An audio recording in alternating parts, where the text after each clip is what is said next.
Berikutnya Yai Niam untuk berinteraksi dengan Ibu Hasroh. Silakan Yai Niam untuk boleh langsung turun ke jamaah. Mana Silakan. Ibu Hasroh? Hasroh Pak Asror? Ini mirip Ibu nama Hasroh. saya nih. Hasroh ini. Silakan. Assalamualaikum warahmatullahi wabarakatuh. Waalaikumsalam warahmatullahi wabarakatuh. Berdiri Bu, biar Boleh sama berdiri saya. Ibu Hasroh. Biar kelihatan juga di TV. Mana syaratnya? Syaratnya mana syaratnya? Ah, ada. Saya lagi tuh punya teman suami saya. Dia minjam utang sama suami saya. Pinjem apa utang?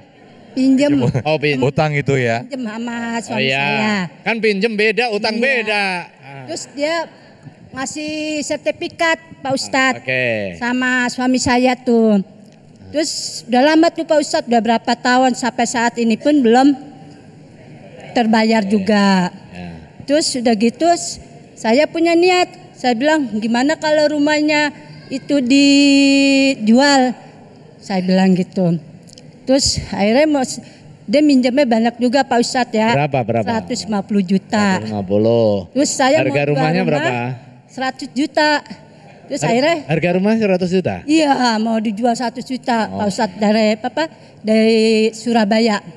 Itu sertifikatnya. Itu dosa nggak ya Pak Ustadz kalau saya menjual rumah itu? Terus nanti hasilnya uangnya buat saya gitu, buat dia pinjam itu. Gitu. Saya mau nanya itu aja Pak Ustadz. Yang 100 juta tadi itu jual maksudnya- paksa apa jual normal harga? Normal jadinya Pak Normal, Ustadz, ya. jadi mau jual murah-murah deh. Oke. Gitu kan dia minjamnya 150 juta. Ya. Terus mau saya jual 100 juta Pak Ustadz. Itu gimana Pak Ustadz? Dosa nggak saya mau jual rumah itu? Iya. Sekian ya Pak Ustadz. Assalamualaikum warahmatullahi wabarakatuh. Wabarakatuh. Itu rumah siapa? Rumah Ibu ya? Bukan? Bukan ternyata. Ternyata Ini yang Bapak utang ada ya? di sini. Kan teman suami berarti di sini ya. Jangan-jangan ada sertifikat. Salah satu ada di sini Bu? Enggak? Siapa yang utang nih? Oh di Surabaya. Tadi ada yang deketin saya katanya dari Nganjuk. Mungkin deket-deket itu enggak? Ada yang dari Payaman, mana Payaman sama Warujayeng. Oh ini Pak. Ya,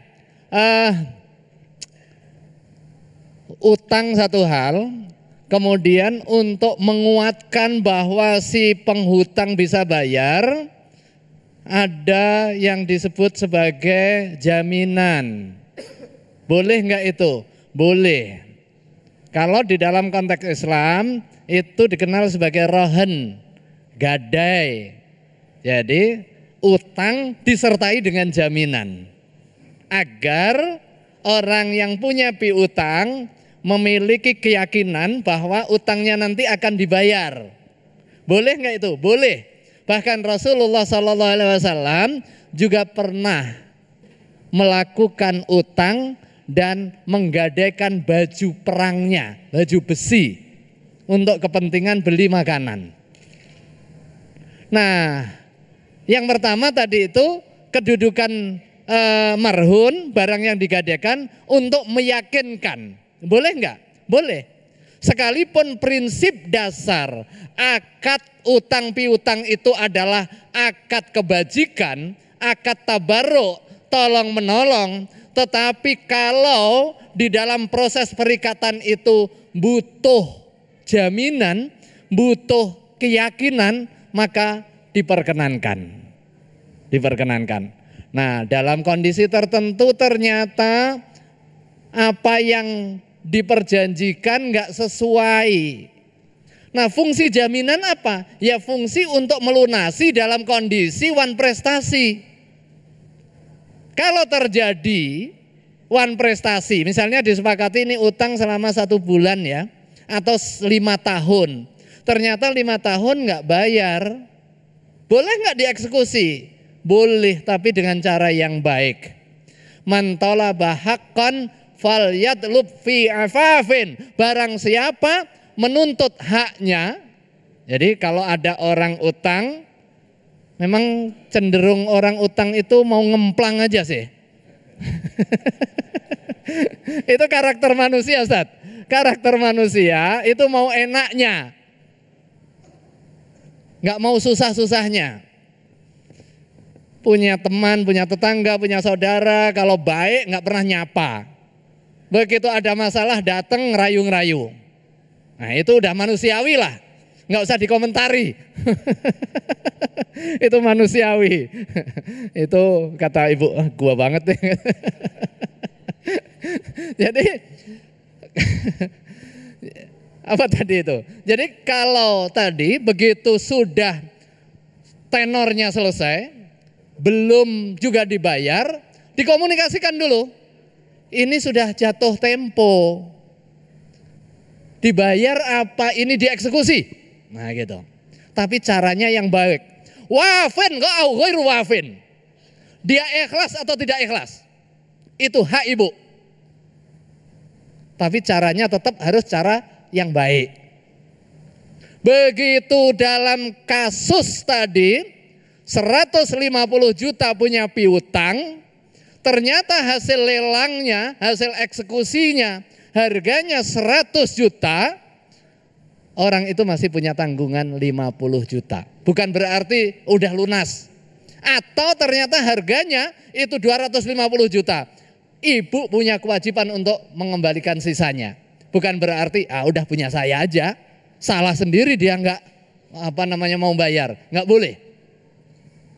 Nah, tapi kalau orang punya utang itu disunahkan untuk membayar lebih bagus. Jadi, tapi kalau diperjanjikan dosa. Misalnya utang 100 ribu. Udah saya ada kebutuhan mendesak. Berapa 100 ribu? Saya juga butuh. Udah nanti saya kasih lebihan 150 dah. Begitu terjadi kesepakatan itu dosa. Kullu qardin jarra naf'an fawariban. Setiap utang piutang diambil kesempatan untuk memperoleh keuntungan itu namanya riba dan dosa. Karena apa? Dia mengambil keuntungan dari pintu tolong menolong. Kalau mau ngambil keuntungan kasih pintu. Mau beli apa sih 100 ribu? Beli kue Ustaz. Nah, udah saya beliin kuenya. Kamu beli dari saya. Nah kan gitu. Beli sepeda, sepedanya berapa harganya? 2 juta, saya beli sepedanya, kamu beli dari saya. Boleh nggak itu? Boleh. Baik. Nah pintunya masing-masing. Jangan sampai menggunakan pintu tolong menolong, kesempatan untuk mencari keuntungan. Ada orang susah, tambah dijadikan lahan bisnis, itu dosa. Sebaliknya kalau orang sudah ditolong, jangan kemudian ngemplang hilang. Wajibnya bayar, sunahnya bayar lebih bagus. Gitu ya. Baik, Masya Allah. Terima kasih. Wallahu a'lam. Baik, terima kasih Prof. Niam. Nanti masih ada satu segmen lagi untuk tanya jawab. Nah, masalahnya ini seringnya yang lebih galak itu yang penghutang ketika ditagih ya Bu ya. Itu yang sering terjadi. Nah, kita akan perdalam lagi materi kita yang menarik ini. Masih ada satu segmen lagi. Tetaplah bersama kami di Damai Indonesiaku. Sesaat lagi kami kembali.